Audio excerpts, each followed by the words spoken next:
Des rives du lac du Bourget au casino, Radio Grand Lac. Radio Grand Lac. Toc toc, qui est là? Stéphanie met en lumière des visages savoyards et acteurs du territoire. Cette émission vous est présentée par Elle Communique, cabinet de conseil en communication. Chers amis, bonsoir. Je suis ravie de vous retrouver comme tous les 15 jours pour cette nouvelle édition de Toc Toc qui est là. Et comme je vous l'avais dit dernièrement, j'ai deux prestigieux invités à nouveau à vous présenter pendant 1 heure de temps. Nous allons donc accueillir ce soir Ludovic Erthaud de l'association Mountain Smiles. Bonsoir Ludovic. Bonsoir Stéphanie. Et nous accueillons également Robin Védy, président de la SPA de Savoie. Bonsoir Robin. Bonsoir Stéphanie. Merci à tous les deux d'être là avec moi ce soir et d'avoir accepté mon invitation. Donc le tirage au sort a voulu que ce soit Ludovic qui commence avec nous ce soir. Ludovic, je vais te demander dans un premier temps, si tu en es d'accord, de te présenter, de nous dire qui tu es. Eh bien, j'en suis d'accord. Bonjour à tous. Ça m'arrange. Alors, je suis un patron propriétaire d'un magasin de sport à Tignes, en Tarentaise. Et l'idée nous est venue alors préalablement, je travaillais dans la communication pendant très très longtemps. On a voulu changer de vie, ma femme et moi. On est arrivé en montagne en 2016 et en reprenant ce magasin.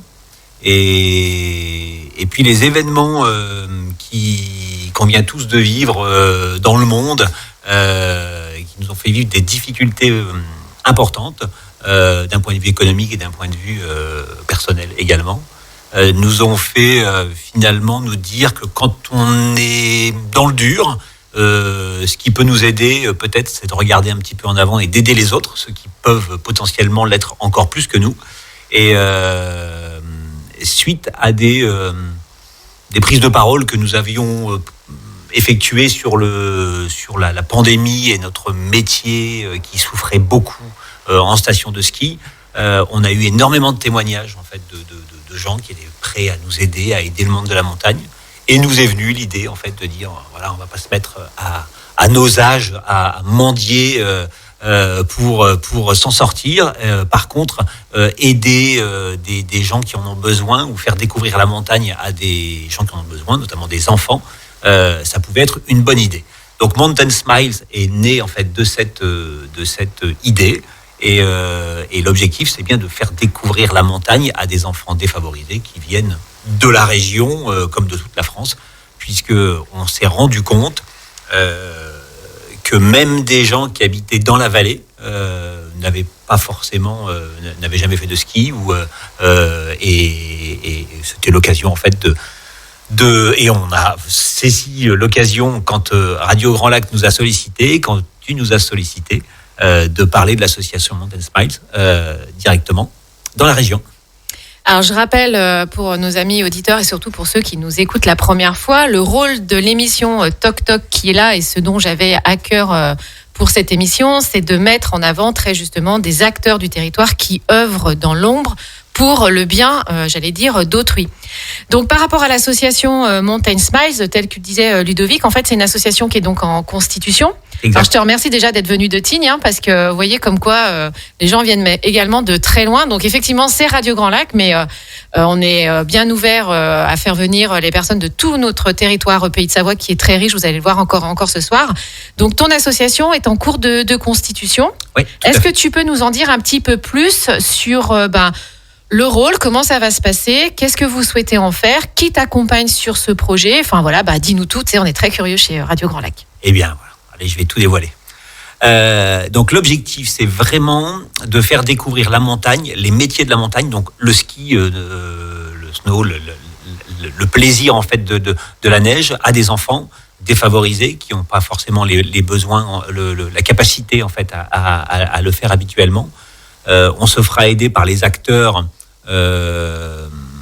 qui vont encadrer en fait les enfants qui vont venir. Donc je pense au département, aux régions, aux écoles, pour entre guillemets faire recruter en fait les enfants qui viendront nous voir à Tignes au mois de janvier.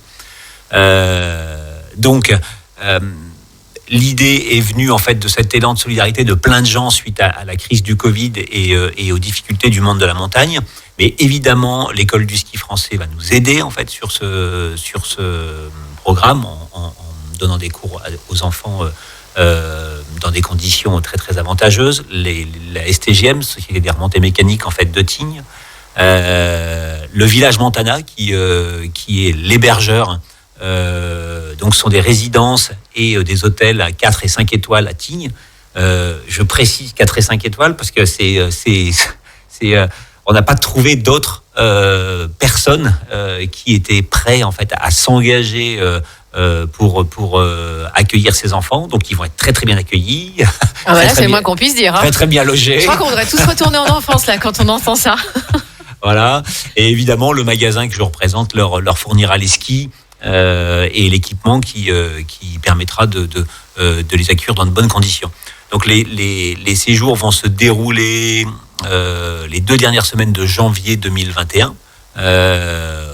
On a l'ambition en fait de faire un séjour de 60 enfants sur une semaine et la semaine suivante 60 nouveaux enfants.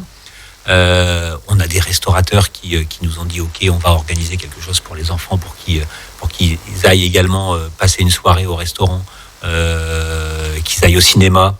Voilà, c'est ce genre de choses qu'on a envie qu'ils fassent pour que ce soit de vraies vacances et qu'on récupère les sourires qu'on a envie de récupérer, d'où le nom de l'association. Donc un projet ambitieux qui demande beaucoup de logistique à la fois humaine et puis à la fois aussi financière. Hein, on va pas se le cacher. Hein, pour mettre en place des projets, tout ça, toujours un peu de droit, j'y arrive.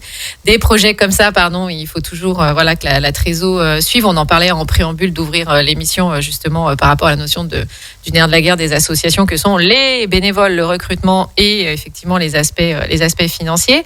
Est-ce qu'aujourd'hui tu as une idée où vous avez estimé vous ce que ça engendre en termes d'implication budgétaire de mettre en place une telle opération? Ça, c'est ma première question. Et ma deuxième question, par rapport à ces 120 enfants qui vont pouvoir bénéficier en fait de ce projet, comment allez-vous faire le choix? Alors, ça, c'est la question la plus délicate pour nous. Comment faire le choix? Donc, on n'est ni habilité, c'est pas notre métier à faire ce genre de choses. Donc, on va laisser des associations locales qui vont entourer les enfants, les écoles, les régions, départements s'occuper de ça pour nous. On a évidemment envie qu'il y ait une vraie implication de la famille et de l'enfant en lui-même quand il va venir séjourner à la montagne. On a entre guillemets un cahier des charges. C'est la question que j'allais te poser. Je pense que vous avez dû rédiger un cahier des charges pour pouvoir faire cette. Voilà. J'aime pas ce terme-là, mais je mets des gros guillemets. Attention, cette sélection, si j'ose dire. D'enfants, parce que 120 enfants qui peut couvrir le territoire national, c'est une petite goutte d'eau qui plus tard fera un océan, on le sait très bien. Hein. Ouais, tout petit. Mais effectivement, il faut un début et je pense que vous avez effectivement dressé un cahier des charges. Était parti du coup sur quels critères par rapport à tout ça? En fait, l'objectif, c'est vraiment d'avoir des échanges entre à la fois les professionnels, les métiers de la montagne, les enfants, les familles et les encadrants. Le but n'est pas simplement en fait que les enfants finalement viennent en vacances. Ouais, c'est pas une classe de neige quoi. Voilà, on est d'accord. C'est pas une classe de neige. C'est ok, je vais découvrir le ski. Ok, je vais découvrir la montagne l'hiver. Mais je vais également découvrir en fait les métiers de tous ces acteurs en fait finalement qui ont souffert pendant cette crise de la pandémie, qui ont été fermés, qui ont été fermés à moitié, et voilà. Donc c'est l'objectif, c'est également de mettre ça en lumière. De mettre également en lumière que le monde de la montagne, on a pu se rendre compte quand on a pris la parole sur la crise du Covid, que finalement les sports d'hiver c'était des vacances de riches fait par des riches pour des riches. Bon voilà, c'est faire découvrir également de l'intérieur que non, c'est pas du tout ça en fait le monde de la montagne. Ça l'a peut-être été, ça l'est peut-être encore pour beaucoup de gens, mais c'est pas uniquement mais ça. Pas que. Voilà, mais pas que. Il y a des gens qui travaillent, qui sont serveurs, qui sont femmes de ménage, qui sont skiman, qui sont chauffeurs, qui attendent et qui vivent en fait de ce métier. Et qui en vivent bien ou pas bien, mais en tout cas ils en vivent. Et quand l'économie a durement frappé en fait ce métier-là, ces gens-là ont souffert. Et il y en a beaucoup qui sont toujours dans des situations difficiles de ne pas avoir pu faire la saison. Et ça les a pas empêchés en fait de dire ok, mais moi pas de problème. Si jamais on décide malgré tout de faire quelque chose pour faire découvrir nos métiers, faire découvrir la montagne et ce qu'on vit en faisant plaisir à des enfants, on est tout à fait prêt à faire ça. Alors il y a un côté éducatif, pédagogique. Oui. Et puis, il y a un côté, j'allais dire, à la fois aussi social, par rapport à ce que tu expliquais tout à l'heure, parce que c'est pas n'importe quelle typologie d'enfants, c'est plutôt les enfants, on va dire, défavorisés, qui ont justement pas forcément la possibilité d'avoir accès, qui, ça se trouve, peut-être même n'ont jamais peut-être vu, ne serait-ce qu'un flocon de neige de leur vie en fonction de là où ils se situent géographiquement. Quoique maintenant, des fois, on voit que ça neige à Marseille et que ça neige pas en Savoie, donc tout est possible. Mais bon, quand même, voilà, c'est autre chose. Et du coup, en fait, il y a une double vocation. Et puis, ce qui est intéressant aussi, je trouve, dans le projet, sur le fait que tu dises que ça permet de faire découvrir les métiers de la montagne, ça permet aussi de donner envie aussi, peut-être, à ces enfants-là, plus tard, de dire moi je trouve que voilà, j'ai découvert le métier de vendeur dans un magasin de sport, ça me donne envie peut-être aussi de susciter des vocations justement par rapport à ce projet. C'est exactement ça. Ils vont pouvoir discuter avec des gens qui vont effectivement les accueillir, mais ils vont pouvoir discuter avec des gens qui travaillent en fait en station, qui même s'il y en a relativement peu, il y a relativement peu de gens qui travaillent en station qui aiment pas la montagne, qui aiment pas le ski ou qui ne le pratiquent pas. Mais ils vont pouvoir discuter avec des gens qui viennent là pour travailler et qui vont se dire ok, on est dans un contexte où les gens viennent en vacances, mais c'est un endroit où on travaille dur, où finalement le business se fait sur 5 mois pour des stations comme Tignes, mais ça se fait parfois sur moins de mois. Donc en fait, il faut travailler beaucoup. Énormément, et les heures quand on les divise en fait sur 12 mois, on n'est pas très très loin de quelqu'un qui travaille tout le temps. Souvent on a l'image des saisonniers, c'est en gros je bois des coups après le boulot le soir. Bon, c'est un peu vrai aussi, oui, mais c'est le côté festif aussi, c'est ça qui fait le charme aussi d'être saisonnier, et exact. Certains sont saisonniers toute leur vie parce que justement ils aiment être dans ce cadre-là, mais c'est aussi des grosses amplitudes horaires dont effectivement quand on est consommateur on se rend pas forcément compte effectivement. Je pense qu'il y a peut-être des métiers sur l'année qui ont moins de concentration d'horaire en fait que les personnes qui travaillent sur 4 ou 5 mois, quand on sait souvent aussi que les saisonniers parfois font double saison puisqu'ensuite ils partent dans le sud pour pouvoir enchaîner la saison version été. Donc ça permet aussi de donner un peu la réalité du terrain, si j'ose dire. On a un peu tendance parfois à l'oublier parce qu'on a l'image des stations de ski et de la fameuse définition de l'or blanc, qui reste quand même assez ancrée encore chez nous. Sur les aspects financiers dont je parlais tout à l'heure, qu'est-ce que ça nécessite en termes de moyens financiers de monter un tel projet ? Je pense que c'est quelque chose. Une fois qu'on aura terminé, on avance un peu à l'aveugle en fait sur les 2 premiers séjours. C'est pour ça qu'on s'est limité en termes de nombre d'enfants pour regarder en fait que ça va représenter. Là, on sait qu'avec les acteurs qu'on a trouvés là et qui vont nous aider, ils sont prêts à jouer le jeu en fait sur beaucoup de choses. On va dire qu'un séjour par enfant devrait nous coûter à peu près 500 €. Donc il faut qu'on trouve là pour le mois de janvier, il faut qu'on trouve 60 000 € si on veut accueillir tout le monde et faire le programme. Ça, au plus on aura de gens qui vont dire ok, moi cette prestation là je vais l'offrir, au moins ça en termes de partenariat. Quand tu dis 60 000 €, c'est tout inclus, c'est-à-dire que tu peux avoir une équivalence partenaire. Tu prenais l'exemple tout à l'heure de l'hébergeur qui te dit moi je les accueille, c'est une équivalence marchande en fait, mais en bien en nature, si j'ose dire. Donc on est d'accord que les 60 000 € c'est la totalité et que ça peut être effectivement en échange marchand. C'est ça, exactement. Évidemment, je pense que le SF, une semaine pour un enfant doit coûter l'équivalent de 200 € en fait quand ils sont sur des groupes comme ça, et je pense qu'ils vont être à 40 ou 50 €. Quand on va louer un pack de ski, on est entre 60 et 70 €. Je pense qu'on leur fera payer 20 € ou 30 €. Et pour la STGM, ce sera les remontées mécaniques, ce sera la même chose. Et pour l'hébergement et la nourriture, c'est pareil en fait. L'idée, c'est de faire ces premiers séjours, de regarder ce que ça implique. Aujourd'hui, on a la problématique également dans l'hébergement, comme c'est pas des structures qui ont vocation à accueillir des enfants. Il faut faire attention à l'encadrement et à la manière dont les enfants vont être logés et comment ils vont être encadrés. Donc, on aura besoin probablement en fait justement de bénévoles pendant ces 2 semaines pour encadrer les enfants. Et là, on va lancer, justement pour récolter les fonds, on va lancer une campagne principalement sur LinkedIn, puisque on va essayer de toucher les entreprises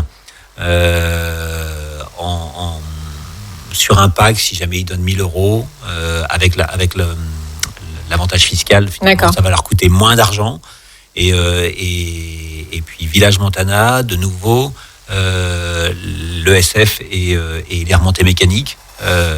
On va finalement faire un package pour que les salariés de l'entreprise donatrice puissent faire bénéficier à ces salariés dans un séjour à Tignes de prix avantageux si l'entreprise a donné. Donc on est en donnant avec l'entreprise pour récolter ces fonds, puisque finalement ils vont faire un cadeau à leurs salariés en même temps qu'ils vont faire un cadeau aux enfants.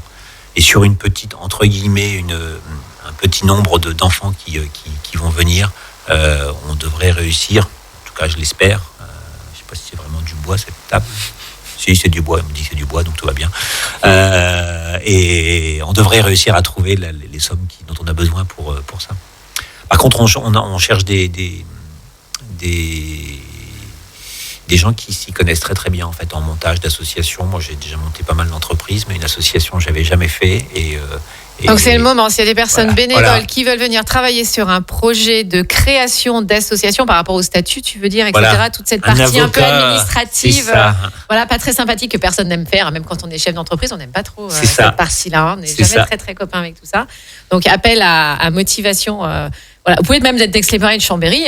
Nous, ça ne nous dérange pas d'aller en Tarentaise. On accepte tout le monde. À partir du moment où on peut donner un petit coup de main.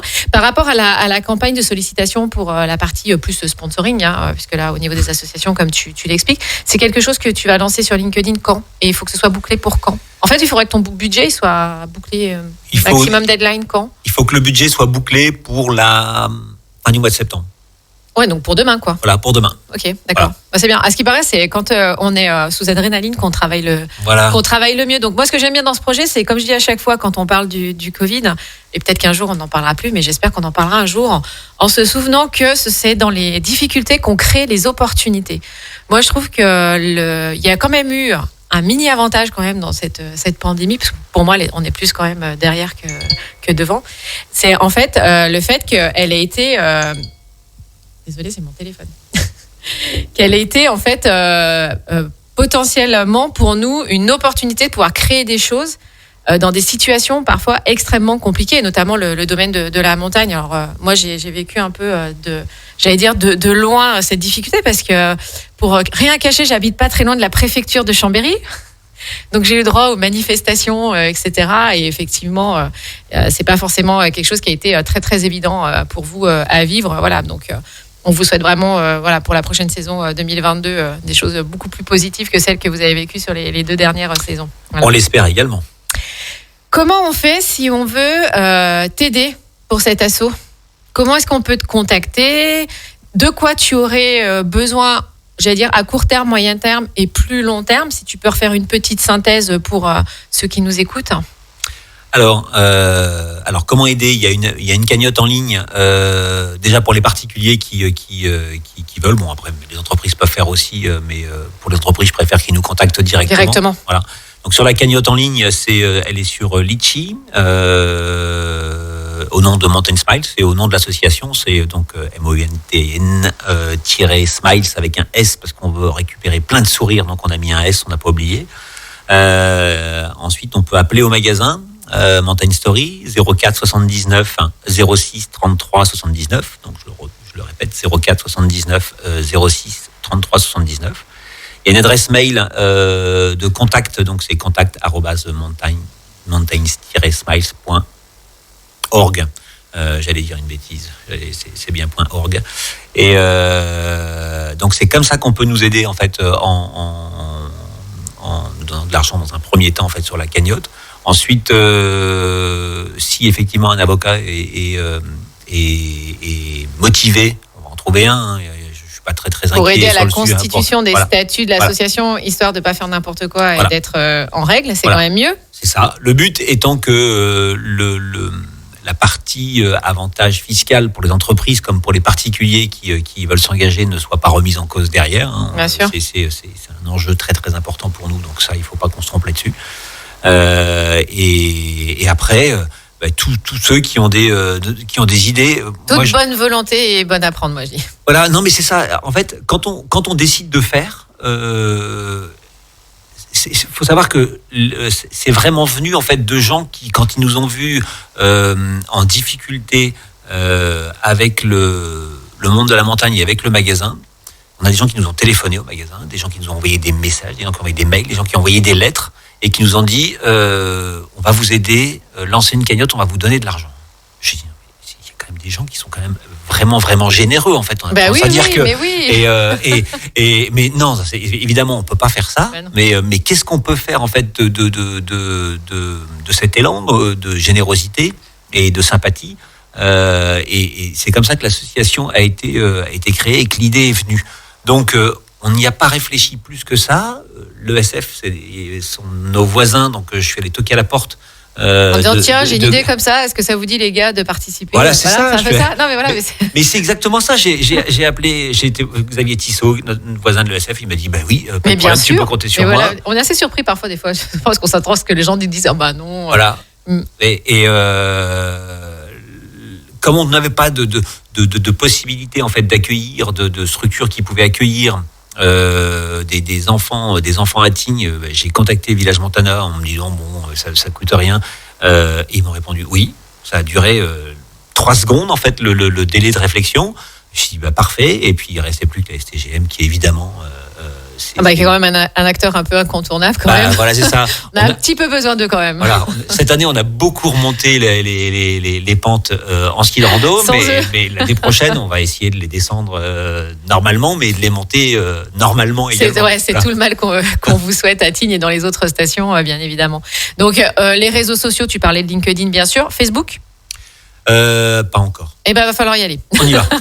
Ouais, il faut y aller, surtout pour les particuliers. C'est quand même le réseau social qui est le plus consulté pour la partie des particuliers. Et puis, par rapport à un projet comme le tien, en relais justement avec une cagnotte Litchi, c'est important d'être sur cette thématique-là. On va foncer là-dessus. Je voulais te demander comment tu imagines ton association dans 5 ans. Qu'est-ce que tu lui souhaiterais si tu devais faire un vœu pour ton asso? Eh bien, j'aimerais que déjà elle fonctionne également l'été. Et pour faire venir des enfants l'été, ça me pourrait éventuellement se faire dès l'été 2022, puisque on a le droit de citer les marques, en tout cas quand elles sont généreuses, on a le droit de les citer. La marque Aide qui nous a contactés, ils sont partenaires de la station de Tignes, ils travaillent dans le ski, mais ils travaillent également dans le tennis. Oui. Et ils nous ont dit ok, pour le tennis, ça nous intéresse également en fait ton asso. De quoi tu as besoin, qu'est-ce qu'on peut faire, comment on peut aider.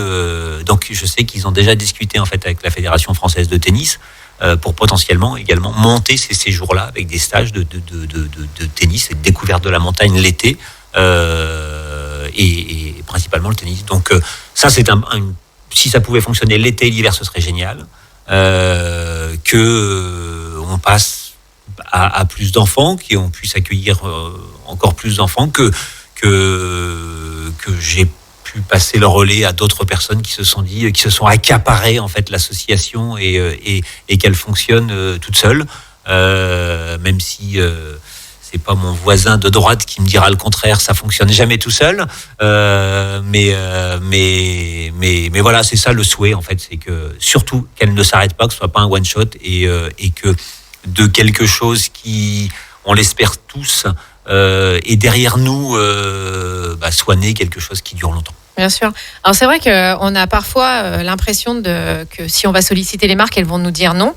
Moi, j'ai eu la chance, dans le cadre de mon activité professionnelle, de piloter la communication de 7 magasins de sport, pas en Tarentaise, mais en Maurienne. Et on avait mis en place des jeux concours et j'ai été très, très agréablement surprise de la qualité des lots que les marques pouvaient donner.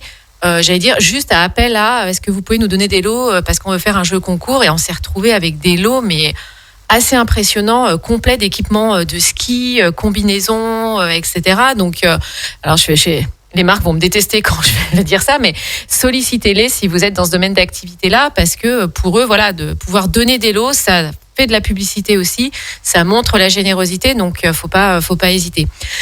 Si tu devais donner 3 mots qui caractérise ton projet, Ludovic, tu dirais quoi ? Je voudrais corriger une petite des choses que j'ai oubliées d'abord avant de... Bien sûr, vas-y. Ça me permet de chercher en plus aux 3 mots en même temps.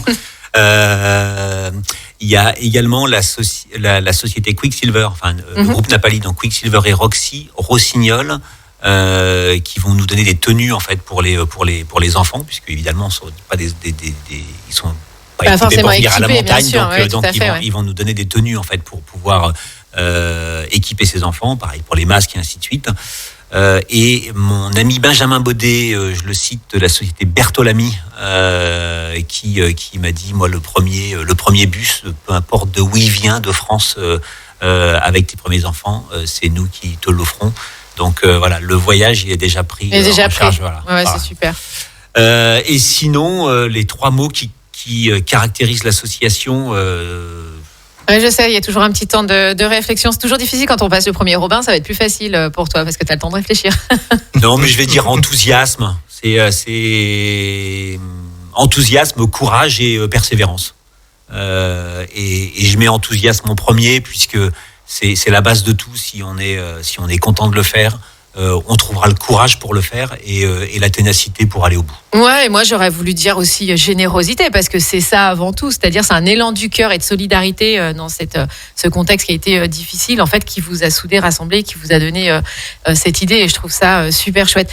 Ludovic, je te remercie beaucoup d'être venu nous présenter Mountain Smiles. Donc chers auditeurs, vous pouvez les retrouver sur les réseaux sociaux, vous googlisez tout ça, si vous n'avez pas, vous allez sur la page Radio Grand Lac, on vous dit tout, on vous fait les liens, c'est formidable. Merci d'être venu nous rendre visite depuis Tignes, on te souhaite plein de bonnes choses. Et moi, ce que je te propose, c'est qu'on se donne rendez-vous à la fin de la saison 2022 pour la première édition, et que tu viennes nous en reparler et nous dire comment ça a fonctionné. Et j'ai pas du tout de doute sur le fait que ça va être un chouette succès. Chiche. Merci beaucoup Ludovic. De rien, avec plaisir. On fait une petite pause musicale, chers amis. On se retrouve juste après avec Robin Védy, président de la SPA de Savoie. À tout de suite. Toc toc, qui est là ? Stéphanie met en lumière des visages savoyards et acteurs du territoire. Cette émission vous est présentée par Elle Communique, cabinet de conseil en communication. Et nous voilà de retour après cette petite pause musicale avec notre ami Chaim. Nous allons accueillir maintenant Robin Védy, président de la SPA de Savoie. Bonsoir Robin. Bonsoir Stéphanie. Merci d'être là avec nous, c'est un plaisir de t'accueillir. Alors, même punition que pour Ludovic, qui es-tu ? Je suis un jeune quinca qui est là sur le territoire, qui a été, adopté par le monde savoyard, puisque je suis bosseron à la base. C'est pas grave. Je suis de Chartres, Belleville, je la nomme, mais j'ai rencontré Chambéry et sa belle région, donc du coup, effectivement, je suis tombé amoureux. Comment peut-on pas faire autrement ? Donc, je suis aussi président du refuge SPA de Savoie depuis à peu près 6 ans. J'ai rencontré ce refuge il y a une quinzaine d'années. Alors, je n'ai pas rencontré que le refuge, que cette belle association, mais j'ai surtout rencontré une belle équipe, des belles âmes, tant des salariés que des bénévoles qui, effectivement, dévouent bon nombre d'heures et de sueur aussi pour offrir du bon temps aux animaux et trouver une famille, justement, à ces animaux. Voilà. Alors, est-ce que tu peux, même si, j'allais dire la SPA, en règle générale, les gens voient quand même à peu près ce que c'est, mais moi, j'aime bien toujours remettre dans le contexte. Est-ce que tu peux nous expliquer, en fait, le rôle de l'association, en règle générale, au niveau national, et surtout, ce qui nous intéresse aujourd'hui, c'est le rôle de la partie savoyarde. Voilà. Absolument, avec plaisir. La SPA de Savoie a une particularité, comme bon nombre, je dirais, de refuges en France, c'est que nous sommes indépendants. On nous confond souvent avec la SPA, sans le simple acronyme, sans autre chose derrière. On a la même vocation, c'est-à-dire effectivement abriter les animaux qui sont abandonnés Et puis quand on est en plus refuge fourrière, accueillir des animaux en divagation. C'est le cas de notre refuge de la SPA de Savoie. Voilà, en France, on est à peu près 1 millier de refuges structurés, un petit peu plus. Il y a en gros 5 à 10% de refuges qui sont gérés par la SPA. On nous confond souvent, mais bon, l'activité est la même. C'est les mêmes activités, les mêmes vocations. Projets associatifs peuvent varier un petit peu à la marge, mais vraiment l'idée c'est d'accueillir les animaux abandonnés, les gens qui sont en difficulté, et puis les animaux qui sont errants. Ok. Donc, par rapport à la SPA de Savoie, est-ce que tu peux nous dire combien de bénévoles ça représente? Quelle est l'équipe salariée et quelle est la capacité d'accueil en fait que vous avez?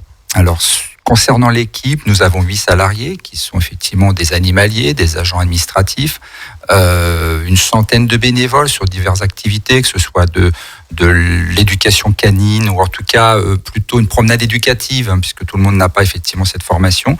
Mais enfin aujourd'hui, on est assez fiers justement de pouvoir accompagner nos animaux, notamment les chiens, dans ces promenades éducatives, puisque le site, pour ceux qui ne connaissent pas très bien, est vraiment bien situé, je dirais, dans une zone très très herborée. Et puis pour les chats, on est sur ce que j'appelle de la câlinothérapie, même s'il y a des câlins aussi aux chiens, bien sûr, évidemment, et aux nacs, parce qu'on a aussi des rongeurs, des oiseaux, enfin quelques animaux comme cela qui arrivent tout au long de l'année. Donc une centaine de bénévoles. Je cite aussi les enquêteurs, parce qu'on a un beau pôle enquête, parce qu'on a beaucoup de dénonciations de maltraitance. Je dirais qu'aujourd'hui, la parole se libère, donc à tous les niveaux, et pas qu'au niveau des animaux, mais bon, notamment. Et on a une belle équipe de bénévoles dévoués effectivement aux visites chez les particuliers pour voir un petit peu ce qui peut se passer à certains moments quand on nous annonce certains faits. Je passe sur tout un tas de bénévoles sur des fonctions plus, je dirais, plus ciblées. En tout cas, encore un grand merci. J'en profite pour remercier un petit peu tout ce petit monde, que ce soit le bénévolat, le salariat, en tout cas toute l'équipe, parce que c'est pour moi quelque chose d'essentiel. Ça, c'est clair. Voilà. Et j'avais une autre question et je l'ai un petit peu zappé. Oui, je voulais savoir en fait la capacité d'accueil, ça représente quoi, chien, chat et nac. Et puis je voudrais bien aussi que tu me dises si un jour vous avez eu, j'aime bien ça, moi, les trucs un peu anecdotes là. Est-ce qu'un jour tu as vu débarquer un animal qui sort de la catégorie chien, chat, nac? Ouais.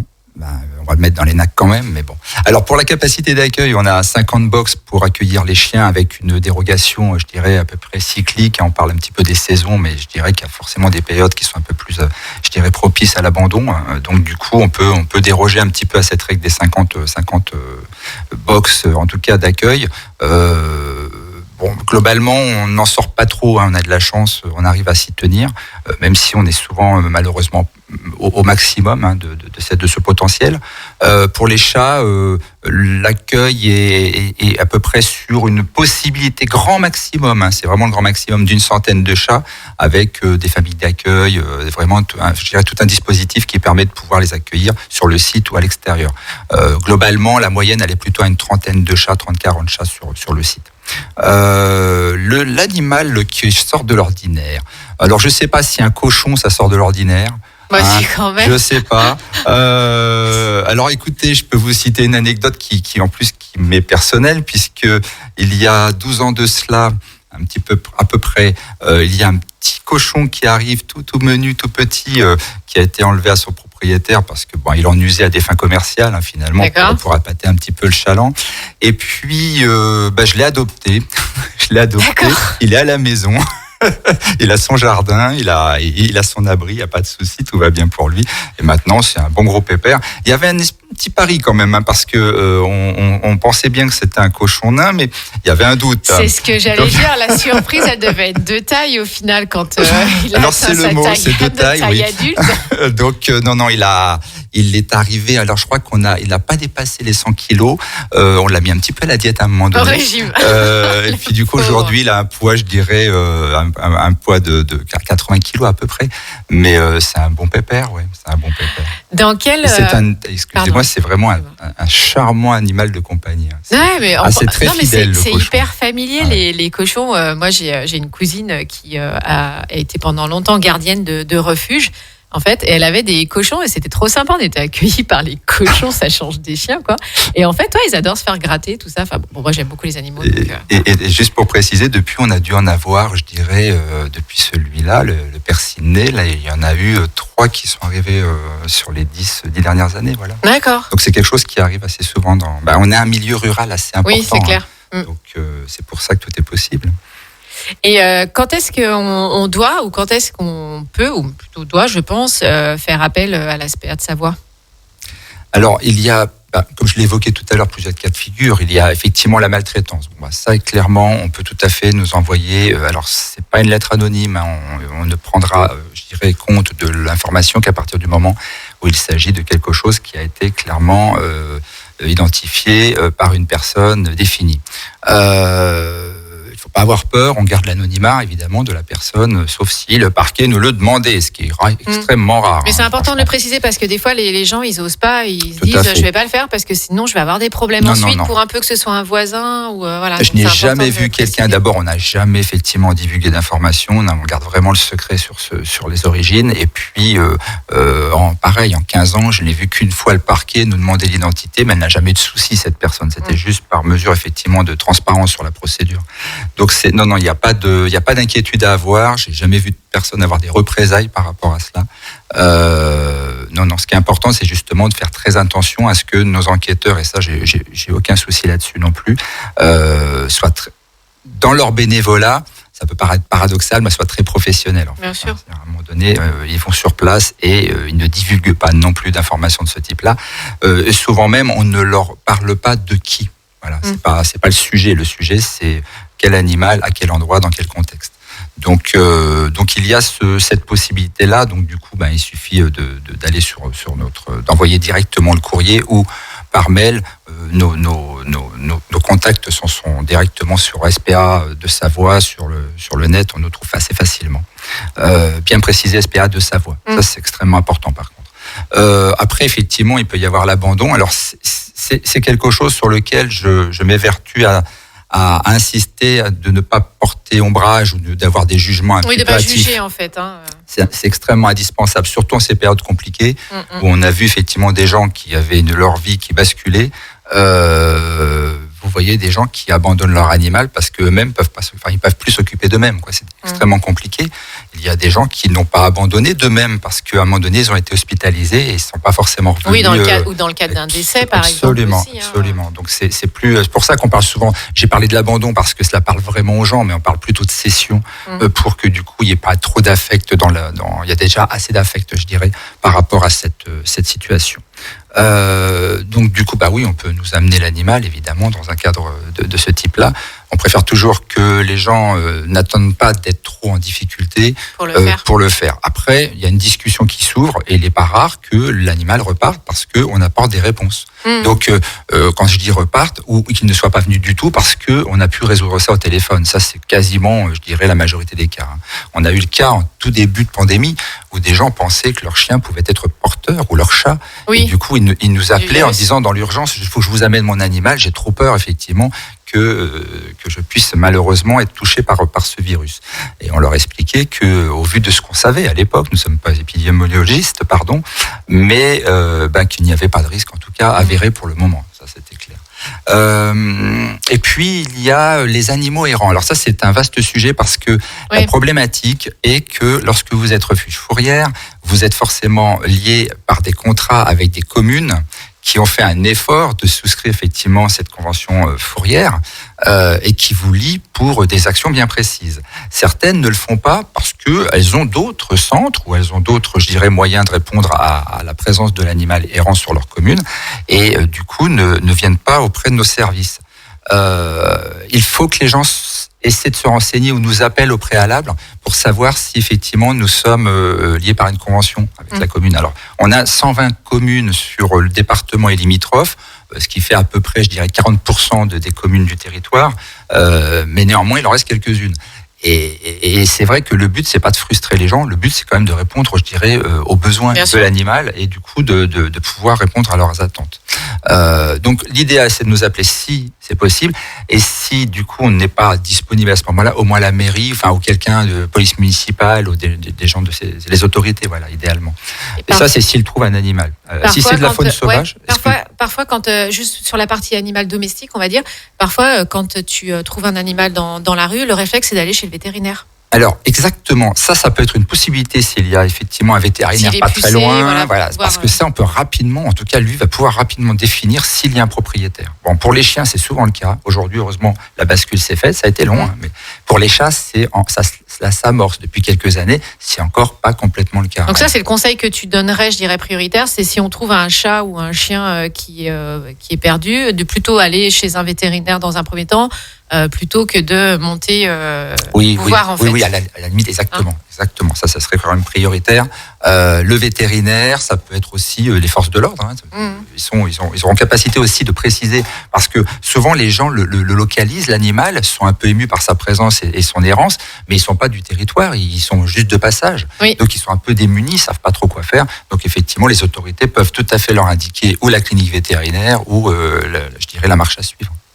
Après, aujourd'hui, avec les réseaux sociaux aussi, il y a des pages aussi spécifiques, je pense à Pet Alert notamment, voilà, sur laquelle tu peux prendre la photo de l'animal que tu vois dans la rue XY, Chambéry ou d'Aix-les-Bains, la mettre sur Pet Alert. Alors moi, ça m'est arrivé une fois avec un labrador vers chez moi. Alors on nous demande de remplir tout un questionnaire. C'est pas je mets juste la photo. On demande quand même des choses assez précises. Moi, je l'avais récupéré à la maison. Mon chien était ravi, le copain qui était là. Et en fait, c'était les voisins 3 rues derrière que le chien s'était enfui. Grosso modo, ça a été résolu en une demi-heure. Et du coup, c'est aussi un des avantages d'utiliser les réseaux sociaux. C'est cette rapidité aussi là. Ça fait gagner de l'efficacité à tout le monde. Et un effet aussi de mobilisation, j'allais dire, générale. On a eu le cas sur, je ne sais pas si vous avez vu, de ce chien loup tchécoslovaque, en fait, qui malheureusement s'est fait percuter par une voiture, donc du coup est décédé. Mais il y a eu un engouement et une mobilisation sur les réseaux justement pour retrouver l'animal.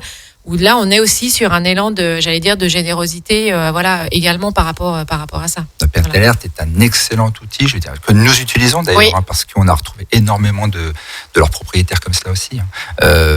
Parfois, justement, ils ne sont pas identifiés, c'est ce qu'on disait. C'est ça. Notamment pour les chats, et par ce biais-là, on a réussi à trouver des propriétaires. Oui, tout à fait. Et puis, on peut géolocaliser, etc. Donc, et comme les gens sont quand même aujourd'hui beaucoup connectés, il y a toujours quelqu'un qui connaît quelqu'un ou qui a le réseau Facebook et puis qui du coup peut signaler les choses. Ça me donne l'occasion un peu de détricoter une idée reçue, comme quoi effectivement tous les animaux qui arrivent au refuge, forcément le but c'est de les garder pour les placer après. Non, le but c'est pas de les garder, c'est de les accueillir, pour les protéger, pour pouvoir trouver leur famille d'origine. Si on ne la trouve pas, effectivement, et c'est pour ça qu'on va sur Pet Alert, je veux dire, on use de tous les moyens possibles, Pet Alert ou même d'autres supports, parce que des gens nous appellent en disant voilà, j'ai perdu mon animal, en tout cas, il est parti, il est parvenu, quelque chose s'est passé. Eh bien, on le note pour que justement, au cas où il arriverait chez nous, on puisse effectivement les retrouver. Faire le relais. Donc l'objectif est vraiment là, les reconfier à leur famille, pucé ou pas d'ailleurs. Bon, moi nous encourageons de toute façon de le faire, de le faire, parce que c'est juste une garantie de le retrouver facilement. Mais sachez que voilà, si c'est pas le cas, de toute façon, on se bat pour les retrouver quand même. Mais les chances sont minimes, voilà. C'est sûr que c'est toujours beaucoup plus facile quand l'animal est pucé que quand il l'est pas, effectivement. Est-ce que tu as un indicateur de, j'allais dire, alors j'aime pas trop ça, mais de taux moyen de présence, si j'ose dire, de l'animal, en fait, le turnover. Je suis encore dans le travail, moi. Donc le turnover. Non, mais c'est comme cela. Mais voilà, le turnover animal, en fait, c'est le taux moyen, c'est juste pour qu'on ait une idée, en fait. Alors, ça dépend des animaux. On est en train, en plus, de le mettre en route parce que là, alors pareil, on va être dans le système un peu professionnel. Je parle un peu de ces fameux indicateurs et ce tableau de bord, parce qu'il nous faudrait un tableau de bord. On est en train de le façonner. Ça, c'est marrant d'ailleurs que tu poses la question. Les grands esprits se rencontrent. Alors, du coup, ça dépend des animaux, forcément. Alors, j'ai un chiffre là qui est un peu fantaisie, je le donnerai pas, et du coup, je vais être un petit peu intuitif. Je pense que pour un AC, on doit être sur une trentaine de jours en moyenne, le temps que tout ça se mette en route. Alors bon, déjà, il faut compter que dans les 30 jours, quand je dis cela, ça reste intuitif, j'ai pas le chiffre réel. Mais vous avez déjà 10 à 15 jours qui sont le délai, je dirais, légal, fourrière. C'est-à-dire qu'à un moment donné, pendant un laps de temps... Le garder J'ai dit à 8 heures, ensuite, dire ok. Non, c'est une sécurité aussi pour le propriétaire, parce que ça lui donne le temps effectivement d'être informé, de nous le retrouver potentiellement et de lui effectivement de nous retrouver ou de retrouver son animal. Donc ça c'est important, ça c'est une garantie, je dirais, pour les pauvres gens à qui peut arriver cette aventure que l'animal aille voir si l'herbe est plus verte ailleurs.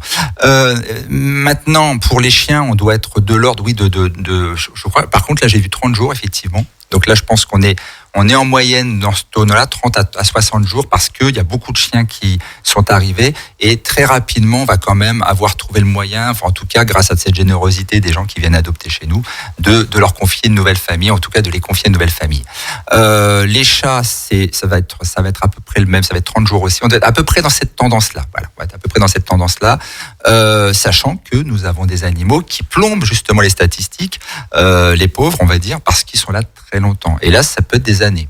Je suis très transparent là-dessus. Ça veut dire qu'on en a un aujourd'hui qui a fait plus de 6 ans chez nous. Alors, et ça vient de quoi? Ça vient de la typologie de race de l'animal, ça vient de l'âge de l'animal. Quels sont les critères en fait? C'est très fluctuant. Alors c'est clair que l'âge pourrait influencer, mais pas totalement. C'est-à-dire qu'on a des animaux qui sont âgés, qui arrivent déjà même âgés chez nous et à qui on va trouver vraiment une famille, parce que aujourd'hui les demandes peuvent être très variées. Il y a vraiment des gens qui ont cette volonté d'accompagner un animal jusqu'à sa fin de vie. Voilà, exactement. Sa fin de vie.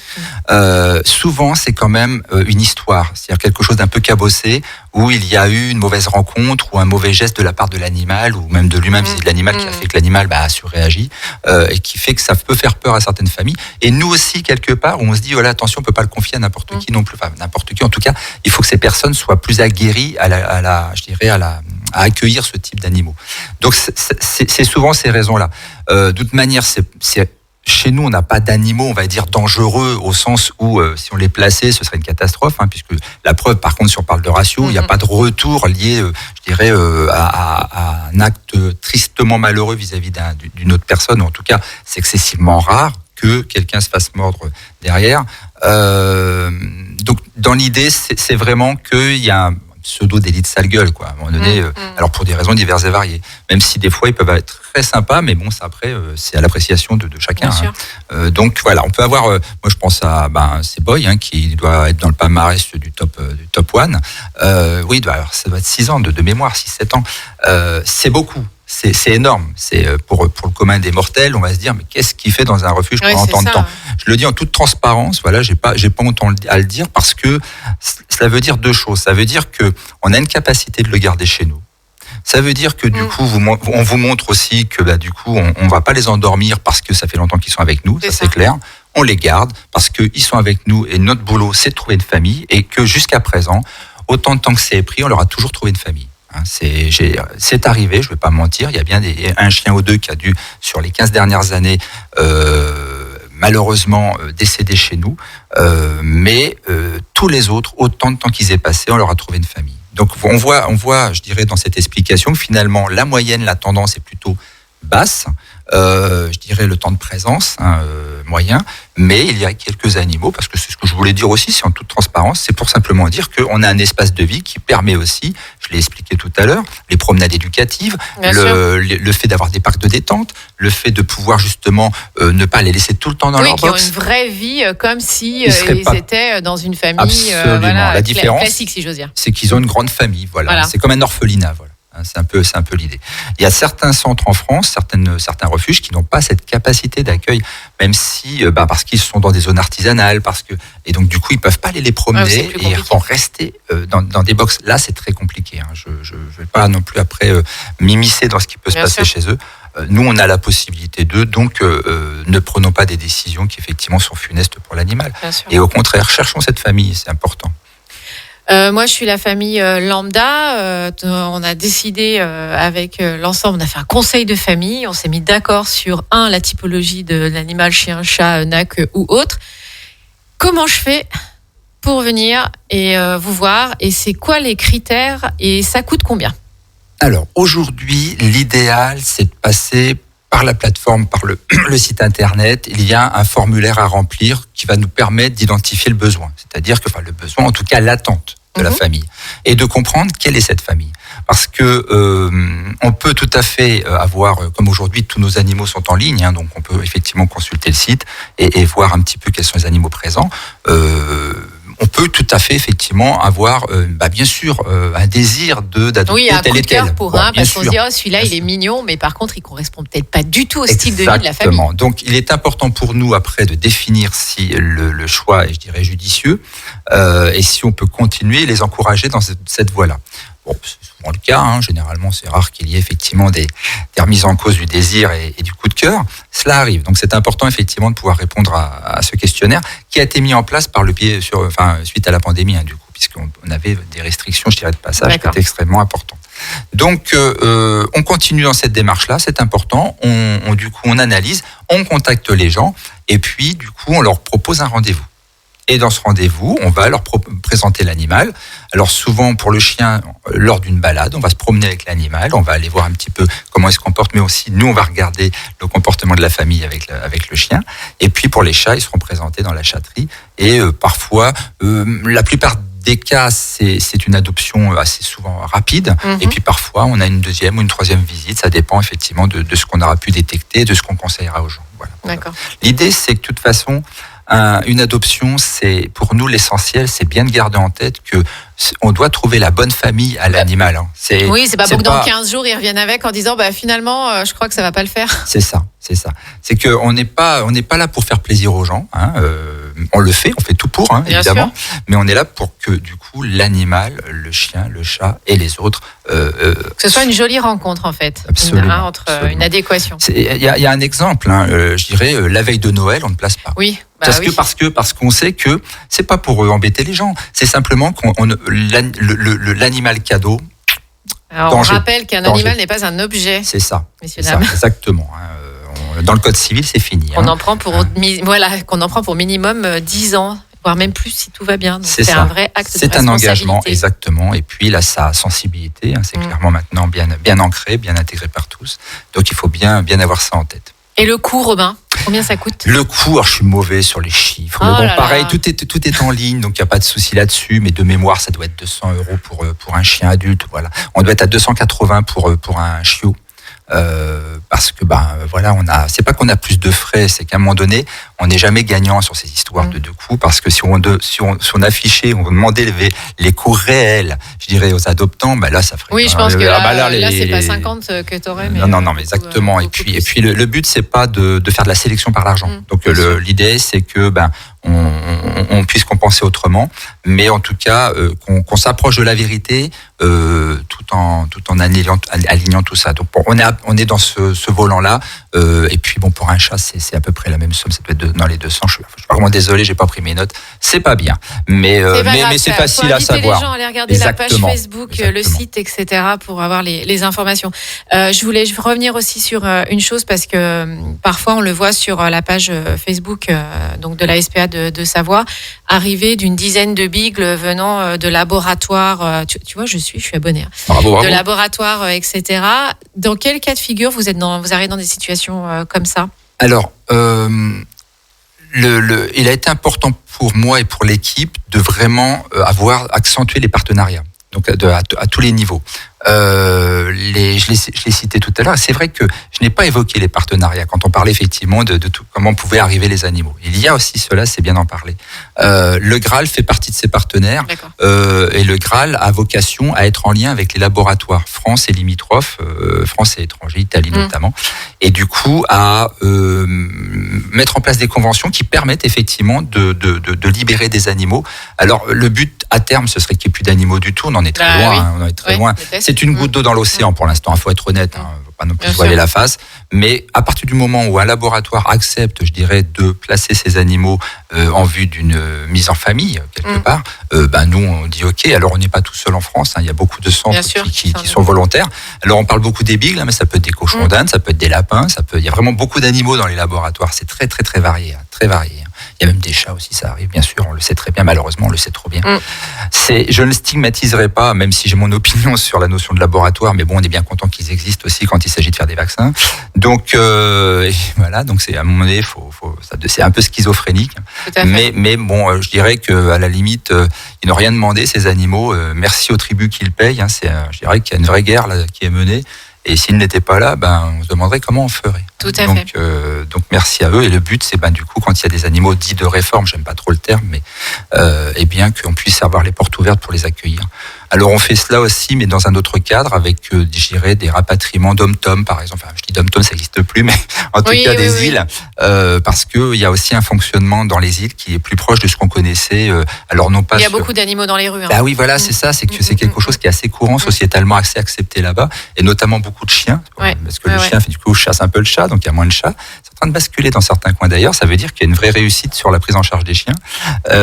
Mais voilà, donc du coup, on en accueille aussi. On essaie d'être un petit peu large dans nos partenariats. Je pense notamment alors déjà entre refuges, c'est-à-dire qu'entre refuges indépendants, on travaille ensemble pour effectivement faire ce qu'on appelle de la seconde chance, donc accueillir des chiens qui sont peut-être moins visibles, moins attractifs, ou des chats d'ailleurs, dans d'autres centres, d'autres refuges, et qui finalement on se rend compte avec l'expérience que ils ont une nouvelle visibilité, une nouvelle approche, une nouvelle population, et souvent les adoptions se font. C'est très paradoxal, mais cela fonctionne très bien aussi. Et puis je pense à Respect 73, où là on est plutôt sur une vocation plutôt sociale, qui travaille vraiment sur le social, eux, et qui ont parfois une population, souvent d'ailleurs déshéritée, en difficulté, on en parlait tout à l'heure. Et bien là aussi on tâche de pouvoir y répondre. Aussi, Alors on est en train de finaliser une convention qui sera plus sur une approche pension, c'est-à-dire une approche de prise en charge de l'animal, le temps de l'hospitalisation ou des difficultés de la personne, pour pouvoir effectivement l'accompagner. Ça, on est plus sur le côté, je dirais, le social. On aide l'animal, évidemment, puisque du coup, on ne le laisse pas comme ça à l'abandon. Et en plus, je dirais, ça rend service à la population. Alors, pour moi, je dirais que là, c'est gagnant-gagnant, quoi. Tout à fait. Quel est ton souhait pour l'association sur les années à venir ? Alors, il y a des souhaits de développement qui sont juste assez importants, parce que là aujourd'hui on est à 90 ans d'association, donc c'est quand même une belle vieille dame, ça c'est clair. Merci à ceux qui l'ont mis en place. À l'époque plutôt sur Chambéry, côté de Bissy, il n'y avait pas grand chose, c'était beaucoup de champs. Oui, c'est vrai. Ça s'est un peu développé, et du coup c'est pour cela qu'il nous a été consenti le terrain sur Chambéry-le-Haut. Alors un peu à l'écart ce coup-ci, mais bon, n'empêche que. Oui, mais ça permet la qualité aussi, ce que je disais tout à l'heure par rapport aux balades, etc. C'est en pleine verdure, donc c'est toujours mieux que d'être en plein intra-urbain. C'est ce que je mets en avant, c'est évident. Donc du coup, et puis après aujourd'hui, en plus, on a la chance, GPS, j'en passe, c'est des meilleurs. Oui, ça va. Il n'y a plus de problème pour nous localiser, exactement. Ce qui fut plus difficile qu'il y a quelques années. Oui, c'est vrai. Donc du coup, oui, alors 90 ans du refuge, les 40 ans de notre présence sur Chambéry-le-Haut, près de Sonna. Bon, ça fait deux beaux anniversaires, on en parlera dans quelques instants. Donc les souhaits aujourd'hui, c'est déjà de bien fêter cela dignement, de pouvoir effectivement montrer ce qu'on a pu faire sur ces 40 dernières années sur ce site, mais en 90 ans sur l'association. Mais pour l'association, par rapport au projet, là, c'est clair qu'on parle plutôt de structure. Moi, en 6 ans, je n'ai pas beaucoup travaillé, l'équipe n'a pas beaucoup fait évoluer la structure. On avait tellement un déficit chronique qui était abyssal. Il a fallu effectivement travailler à détecter les moyens de consolider tout cela. On touche du doigt la réalité, on touche du doigt un petit peu la réponse. On est très satisfait, très content. On en parlera bientôt à notre assemblée générale. Plutôt fier d'annoncer cela. On l'a réduit par 4, on va dire à peu près. Donc pour nous, c'est juste important. Et puis du coup, ça nous permet de pouvoir entrevoir et de projeter, je dirais, les travaux. Maintenant, parler de structure. Et donc c'est vrai que quand vous avez un refuge qui a 40 ans, ce qui était valable dans les années 80, même si on les adore les années 80. Forcément, ça a un peu évolué. C'est plus du tout les mêmes attentes maintenant, donc tant que pour l'animal que pour l'humain. Donc là, nous sommes en train de travailler justement pour faire un gros projet qui va se mettre en place sur une dizaine d'années, c'est pas rien non plus, et qui va être en plusieurs phases, en 3 phases. Au total, et qui permettra d'apporter effectivement des réponses qui sont attendues par tous. Donc encore de belles années à venir, pour l'association. C'est toujours ce qu'on souhaite aux différentes associations, c'est de pérenniser dans le temps, qu'il y ait aussi des forces vives qui viennent pour donner aussi un coup d'élan de neuf, parce que quand c'est toujours les mêmes qui tirent les wagons, parfois on s'essouffle et on s'épuise un petit peu. Donc c'est important aussi qu'il y ait des parties prenantes. Allez, dernier petit mot de la fin. Moi, je serais bien restée plus longtemps, mais je crois que derrière, on a nos amis du sport qui arrivent. 3 mots pour caractériser. Voilà. T'as eu toute la demi-heure là pour y réfléchir. 3 mots. Voilà, si tu devais donner 3 mots pour caractériser l'association. Je vais pas faire original. Je vais te prendre le tien, générosité. Forcément, parce que les gens l'aiment bien celui-là. Il est emblématique. Il caractérise tellement la démarche. C'est clair que si on n'est pas généreux, il y a un minimum, mais Je pense qu'aujourd'hui, la population française, dans sa grande majorité, a une grande générosité. On le voit tous les jours, ça a été évoqué par Ludovic. Je veux dire, on est surpris parfois par l'engouement que peut prendre une démarche, une cagnotte ou autre chose. Des fois, on se dit, mais c'est incroyable, effectivement. Donc ça, pour moi, c'est important. Ténacité, Ludovic l'a dit tout à l'heure, ça c'est important aussi parce qu'il faut vraiment s'accrocher. Moi, je mettrais résilience aussi parce que il faut quand même, je dirais, parce qu'on fait pas face qu'à du bonheur, hein, notamment dans la cause animale. Ah bah oui, donc non, il est clair qu'on va s'accrocher au bonheur justement pour se rappeler tous ces bons moments et toutes ces belles adoptions ou ces bons moments avec les animaux et les humains qui les entourent pour passer le cap de mauvais moments. Hein, ça c'est juste indispensable. Et voilà, ça fait déjà trois jolis mots. Trois beaux termes pour conclure cette soirée, ce moment passé ensemble. Robin, merci beaucoup d'être venu nous parler avec enthousiasme et passion. Moi, j'aurais envie de rajouter passion aussi de l'association Respect à Savoie qu'on retrouve aussi sur les réseaux sociaux. Je vous invite à aller sur la page Facebook. En plus, elle est vachement bien faite. Donc, vous retrouvez toutes les informations, site internet, etc. Merci encore à tous les deux d'être venus partager ce moment avec moi ce soir. Ça a été un grand plaisir de vous accueillir. Moi qui ai en plus l'habitude de travailler dans un environnement féminin, parce que elle communique avec des filles, et là j'ai que des garçons avec moi ce soir, donc c'est chouette, ça me change un petit peu. Chers auditeurs, très belle soirée. Je vous laisse en compagnie de Sportez-vous bien, qui va venir ensuite pour cette émission 100% sport, et on se retrouve nous dans 15 jours avec 2 nouveaux prestigieux invités que bien évidemment je ne vous dévoile pas ce soir. Il faut nous suivre sur les réseaux sociaux de Radio Grand Lac, la page notamment Facebook. Merci à tous et belle soirée. À bientôt.